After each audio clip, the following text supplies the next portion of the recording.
Quiero saludar y presentarles a la doctora Claudia Rodríguez. Bienvenida, la invito para que pase aquí adelante.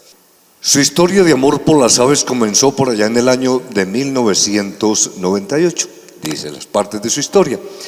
Cuando estudiaba biología en la Universidad Nacional de Colombia, en Bogotá, en una salida de campo junto con el profesor Gary Stiller, descubrió la fascinación por las aves y la llevó a unirse al grupo de ornitología de la Universidad Nacional. Desde entonces participó en la jornada de observación como el conteo navideño, mientras estudiaba las flores y la diversidad de los frutos que producían. Sigue contando su historia, que comprendió que las aves eran fundamentales para las plantas.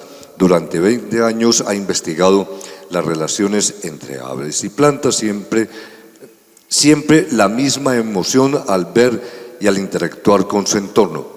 Impulsada por esa pasión, realizó una maestría y un doctorado en la UNAM, en México. Hoy investigador en el Colegio de la Frontera Sur, en Villahermosa, Tabasco. Su propósito es seguir aprendiendo y mostrando la magia de estos seres, comprendiendo su pasión para inspirar a más personas a proteger juntos el ambiente en el que viven. Jericó, tierra de aves. Bienvenida, doctora. Bueno, antes de empezar, pues quiero agradecer a ustedes por estar acá. Igual estoy muy contenta porque vino mi familia.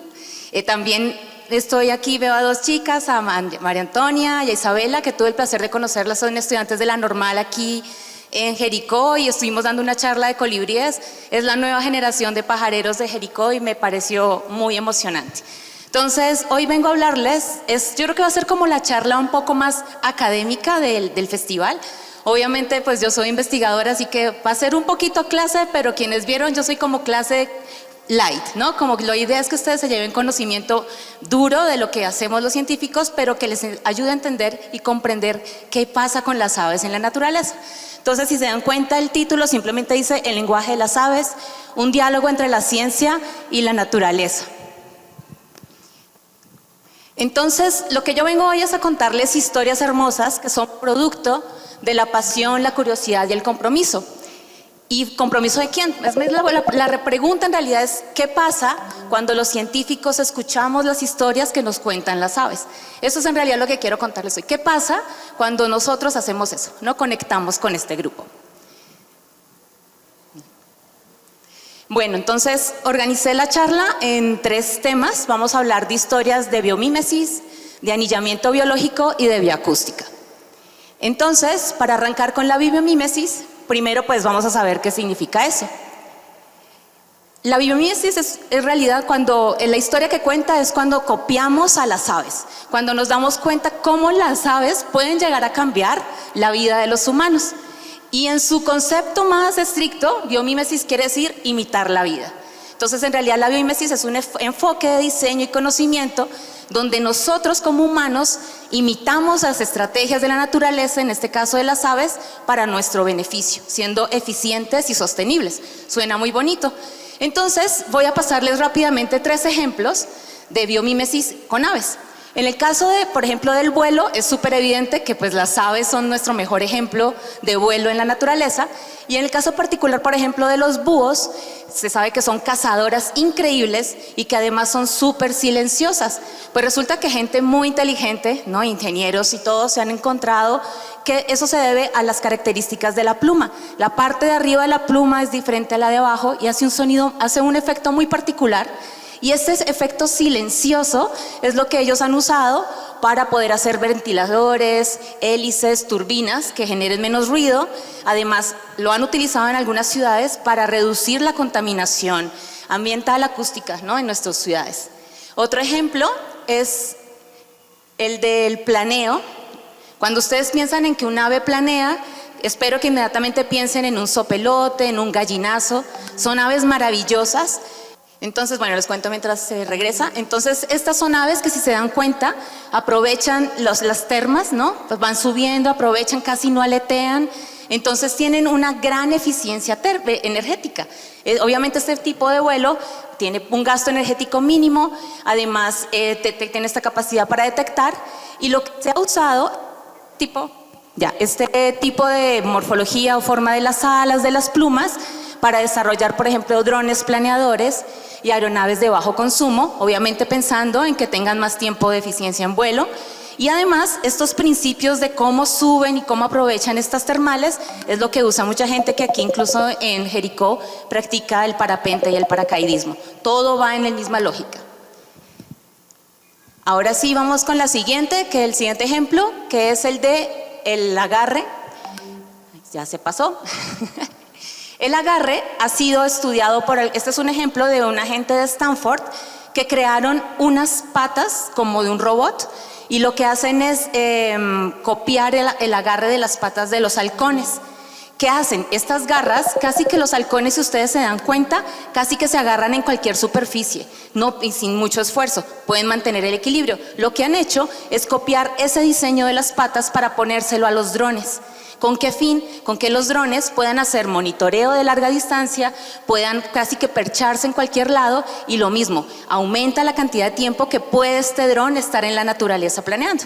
Y todo ha sido copiando pues lo que hace la naturaleza. Entonces, para esta primera parte, la biomímesis nos recuerda que innovar no siempre es inventar algo nuevo, sino aprender de quienes ya lo hacen bien. Y en este caso las aves hacen muchas cosas bien. Ahora vamos a hablar un poco del anillamiento biológico y esto pasa cuando nosotros cuando le ponemos cuidado a las historias que cuentan las aves sobre el tiempo y el espacio. A mí esta es una parte del conocimiento científico que me apasiona. El anillamiento de aves, estrictamente hablando, es el proceso de colocar marcas únicas para rastrear individuos o poblaciones de aves. Si pensamos en que marcar aves hace parte de este concepto, pues esto viene desde hace miles de años. Siguiente. Por ejemplo, desde el siglo VIII a.C., ya en Egipto ya había registros de crianza de palomas que también marcaban. Eso es marcaje de aves. Siguiente. Y hay otros registros similares, 254 a.C., 44 a.C., donde se marcaban golondrinas, se marcaban palomas. Y por ejemplo, Marco Polo registra el marcaje de halcones con tabletas de plata en las patas con el nombre del dueño, pues para poder identificarlas. Y no podemos, pues por eso está la foto, negar que las palomas mensajeras pusieron un punto importantísimo en el desarrollo de las guerras mundiales, ¿no? Haciendo de espías y llevando. Entonces, el anillamiento científico de aves como tal, ya como disciplina, viene anclado a la observación y el estudio de fenómenos de la migración en aves. Así nació. Quienes estuvieron el año pasado, se recuerdan que les hablé justamente de migración, es este fenómeno en donde debido a los cambios de temperatura por las estaciones, las aves se mueven, escapando de los inviernos súper fríos y se mueven hacia partes más templadas. Entonces, si ustedes lo piensan, pues aquí la verdad es que en Colombia no tenemos tanto, o sea, los que saben de aves saben que una ave es migratoria, pero mientras más al norte nos vamos o hacia el sur, es claro que llega una parte del año que llega el frío y las aves se van. Y vuelve el calor y las aves regresan. Entonces, desde el punto de vista de los científicos, obviamente uno empieza a preguntarse, a ver, ¿qué pasa? Estas aves van y vienen. ¿Cuántas aves seguirán a lo largo del año? ¿Todas? ¿Una parte? ¿Hacia dónde se irán? ¿Por qué migran y en qué época? Entonces empieza, obviamente es un fenómeno tan marcado y tan importante que los científicos empezaron a estudiar eso. Y para poder hacerlo, nosotros, bueno, antes de eso, hay como los primeros registros, son muy antiguos, si se dan cuenta, en realidad puse por las fechas, 1803, 1890, 1901, son los primeros anilladores científicos de aves, los que ya empezaron a poner estas marcas en las patas, con registro para poder saber qué pasaba. Y en el caso, por ejemplo, de las sociedades ya de anilladores, las principales son las norteamericanas, que se fundaron en 1909, y la británica, que fue igual también en 1909, y ya el registro muy fuerte de datos, ya como bien organizado, para uno está en 1920 y el otro en 1937. Entonces piense que ya casi son 100 años de gente marcando aves. ¿Eso qué significa? Pues que tenemos muchos datos de aves que han sido marcadas. Si se dan cuenta, en Norteamérica desde 1960 más de 79 millones de aves han sido marcadas. En Europa, más de 115 millones, y cada año en Europa se estiman que se marcan 4 millones de aves al año.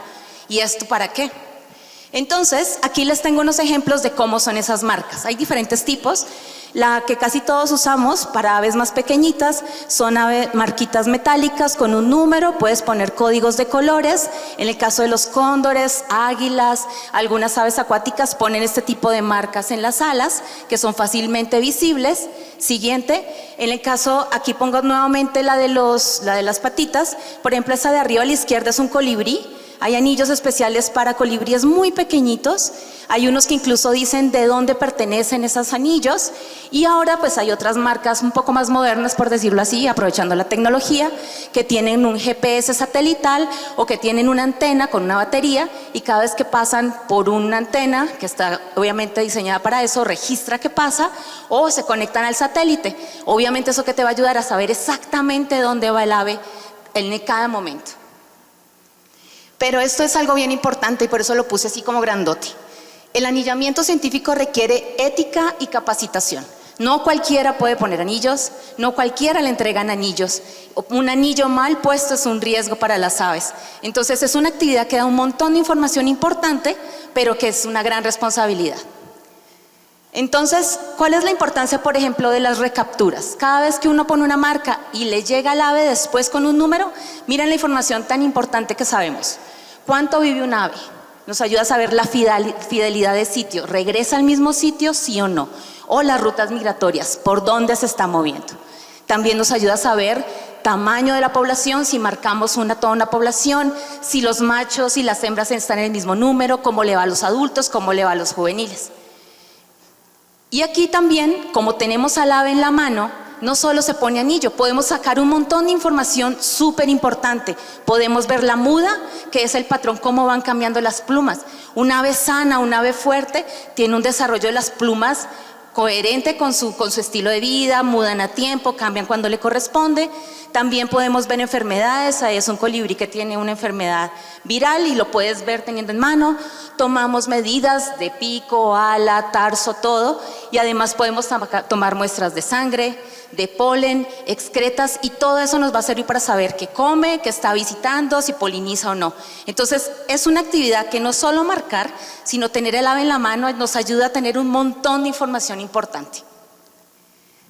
Bueno, y ahora sí las historias, ya será el rollo más formal. Entonces, bueno, les voy a contar unas historias de qué se sabe a partir del anillamiento. La historia 1 tiene que ver con un ave que no está en Colombia, es el albatros de Laizán. Si se dan cuenta, aquí en el mapa a la izquierda se ve que lo que se ve azulito son las zonas donde se reproduce, y la zona que se ve así como un mar cafecito es la zona donde va volando.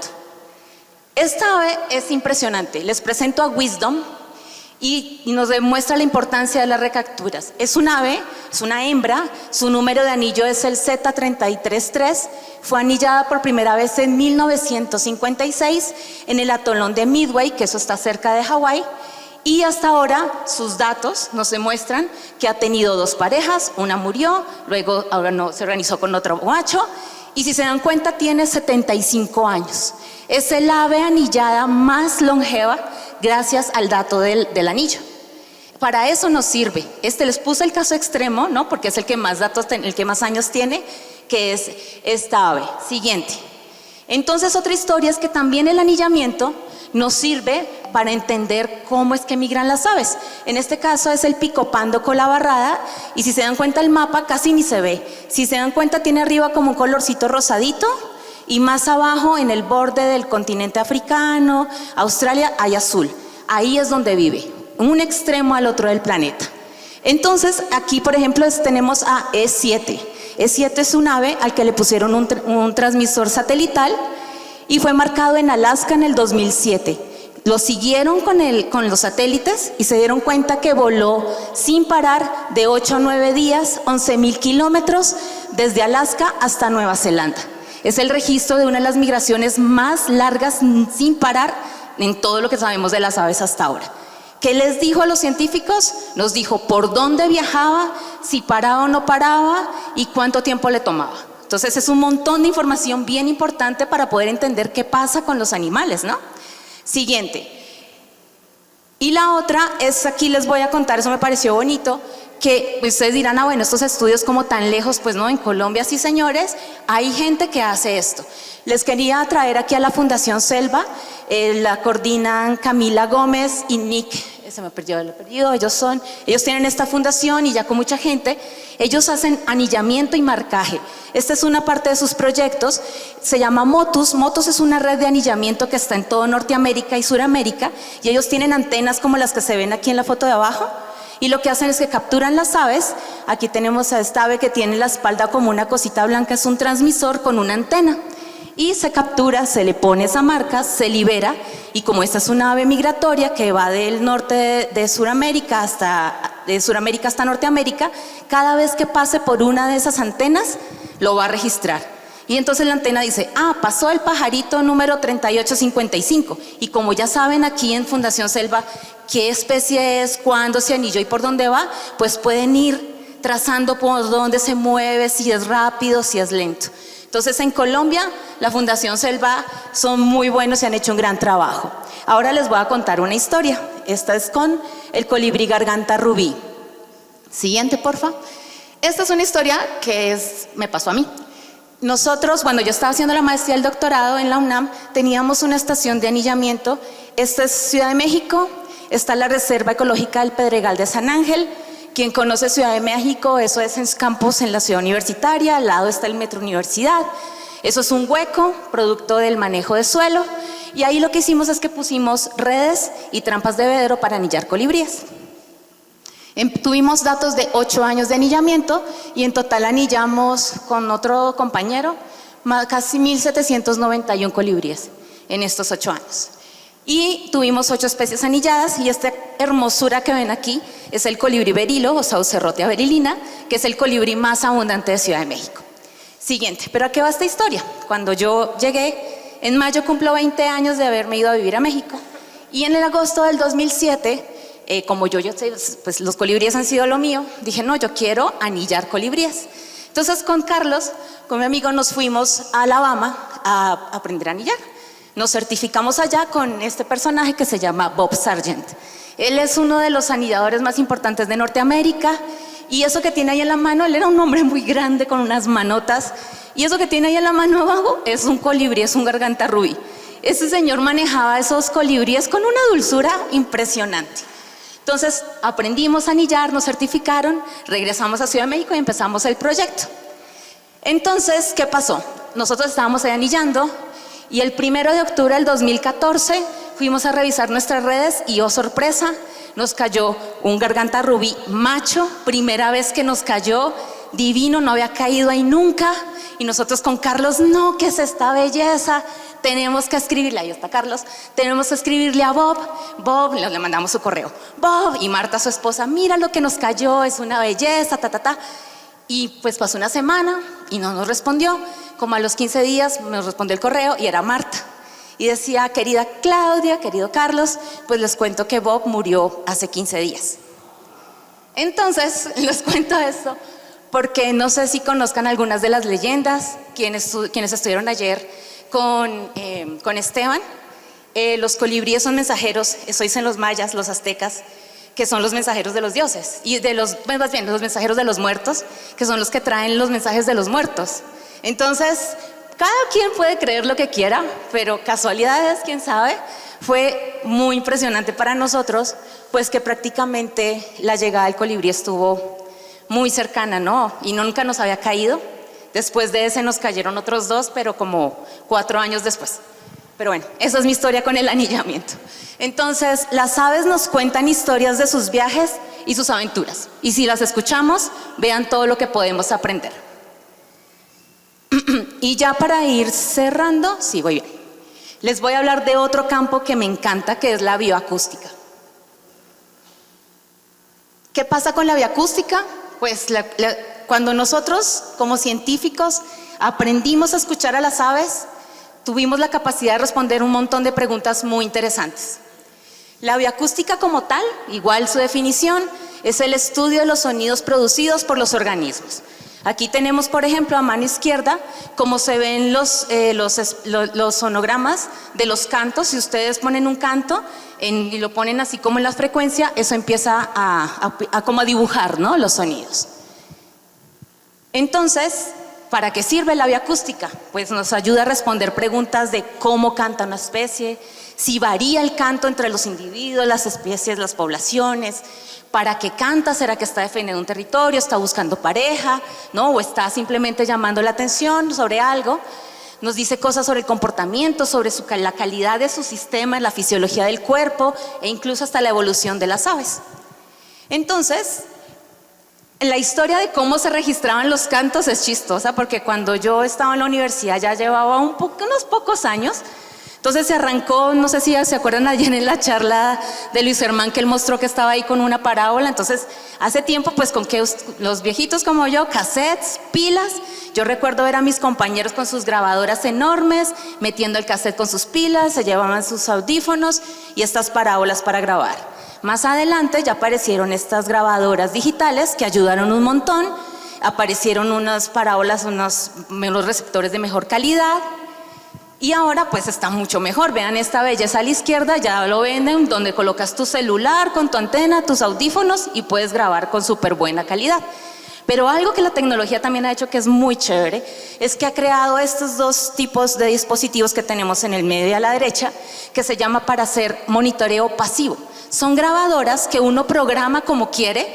Quiero que me grabes 10 minutos cada hora por tanto tiempo, y los pones en un árbol, en donde tú quieras, en una casa, y va registrando todo lo que suena.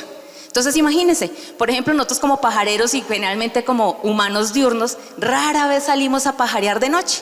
Y yo creo que mucha de la información de las aves nocturnas no está porque pues muchos no nos sentimos tan cómodos en la noche pajareando. Pues estas cositas pueden pajarear por nosotros en la noche, y además nos evitamos el efecto que puede crear el humano, ¿no? Porque hay pájaros que uno sabe que si uno está cerca deja de cantar. Entonces ese cosito es pequeñito y las aves actúan con normalidad. Entonces ya tenemos las grabaciones, ¿y qué hacemos con ellas? Pues bueno, cuando yo era jovencita y empezaban con esto mis amigos, pues era punta de cassette. Yo me acuerdo que como las pilas eran recaras, entonces era uno con los lápices retrocediendo. Y no sé si ustedes son de mi generación, pero uno utilizaba el lápiz para girar hacia adelante y hacia atrás para no gastar pilas. Pues así veía yo a mis amigos igual, porque todos éramos estudiantes. Siguiente, pero ahora pues ya, la modernidad nos agarró en esto también. Tenemos programas como el Raven Pro o como el BirdNet, donde tú simplemente tus grabaciones los pasas directo al programa, y el programa, por ejemplo, Raven, te ayuda a separar, te identifica esto es diferente a esto, tú puedes ver los tiempos, puedes medir, puedes marcar, es una maravilla. Y el BirdNet además viene acoplado a algunos otros, esto que puse R, los que son científicos saben, es un programa estadístico que nos ha transformado igual el análisis de datos. Uno tiene un BirdNet y lo tiene anclado a R, mete uno sus grabaciones y él te dice, ¿dónde grabaste? Ah, fue en Jericó. Ok, ¿cuándo? No, fue ayer. ¿Cuánta confianza quieres del resultado? 90%, y ¡pum!, te saca un listado de pájaros. Todas estas son las aves probables de lo que tú escuchaste en la grabación. Entonces, la tecnología ya va a otro nivel y nos ayuda a analizar datos mucho más rápido. Entonces, la bioacústica es algo muy chévere también, porque por esto mismo de que es en el celular, va muy pegado a la ciencia ciudadana. ¿Quién reconoce ese pajarito que está ahí? ¿Qué es? Merlín. Exacto. Entonces, para aquellos que no estén familiarizados y los que sí, les voy a mostrar rapidito cómo Merlín también nos ha ayudado a la bioacústica. Espérenme a ver qué pase. Supongamos estamos en campo, alguien les dijo, descarguen Merlín. Va, descarguen Merlín. Baja los paquetes para Colombia, lo descargo y escucho ahí un pajarito cantar. Entonces yo abro mi aplicación y me aparece esto, y yo le digo, ayúdame a identificar con grabación, y le oprimo ahí, y después, si escucharon ahí suavecito, ya me identificó quién era. Si lo escucharon conmigo, es un momoto. ¿Será que sí? ¿Será que no? Entonces le doy clic y ya me dice la información, mira, así se ve el ave que tú estás escuchando. Y entonces, después de que te dice además de la especie, te dice también cómo son sus cantos y sus llamadas, para que corrobores si es verdad lo que escuchaste. Además te dice la distribución. ¿Será que sí está donde yo estoy? Porque puede que cante parecido, pero te dé una ave de otro lado. Y además, cuando tú grabas esas grabaciones, se quedan guardadas en tu celular y ya después tú puedes compartirla con alguien más. Todo eso lo podemos hacer en el celular. Y toda esa información se sube a Cornell y nos ayuda a nosotros como científicos a hacer un montón de análisis. Porque pasa que a veces uno pone el Merlín y no identifica todo, porque no todos los cantos están registrados.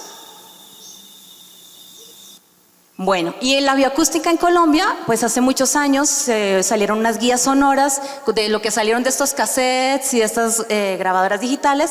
Se construyeron guías sonoras y ahorita pues el Humboldt tiene una colección de sonidos, Mauricio Álvarez Rebolledo, que tiene una importante colección de aves. Y las historias, ahí voy.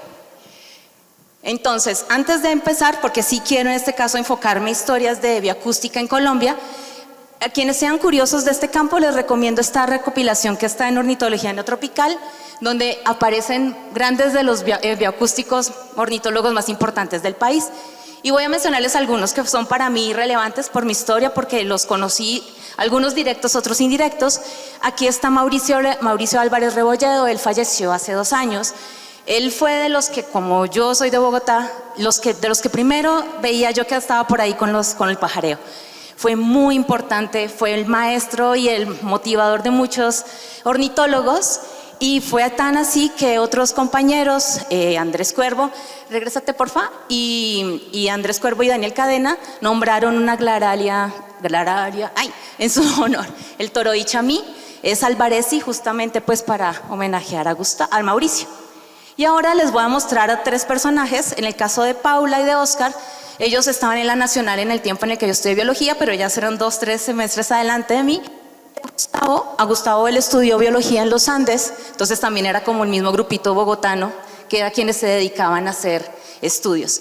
Ellos, muy pilos, crearon una red de ecoacústica colombiana, tienen esa página, ellos hicieron esto también, Luis Germán contaba algo esto de pajarear en la pandemia, ellos lo hicieron en Bogotá, y fueron muy organizaditos y ya llevan 2 congresos colombianos de bioacústica y ecoacústica. El último fue en Medellín en el 2024.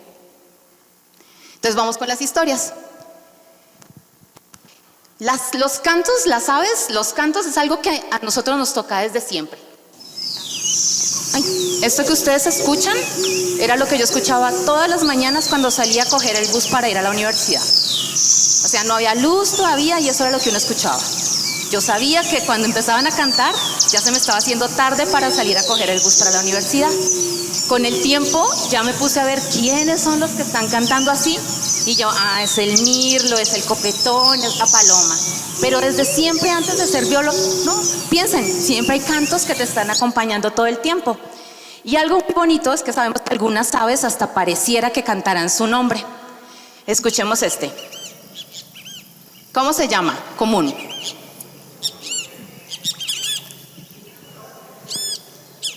¿Sí? Ese es de los más comunes. Bicho fue, Cristo fue, Víctor, Díaz, bueno, pero si se dan cuenta, su nombre común casi que dice lo que uno podría estar escuchando. Otro ejemplo muy bonito.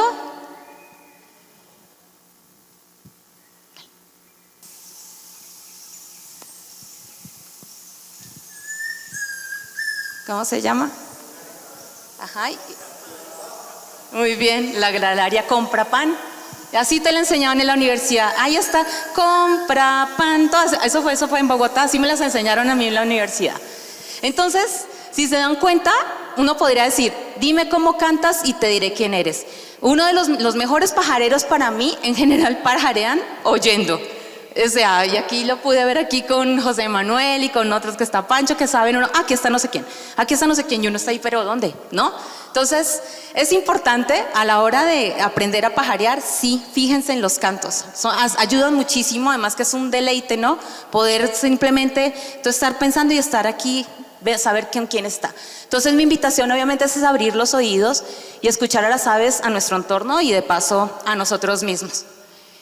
La otra historia tiene que ver con este hermoso gorrioncito que es el matorralero de cabeza listada.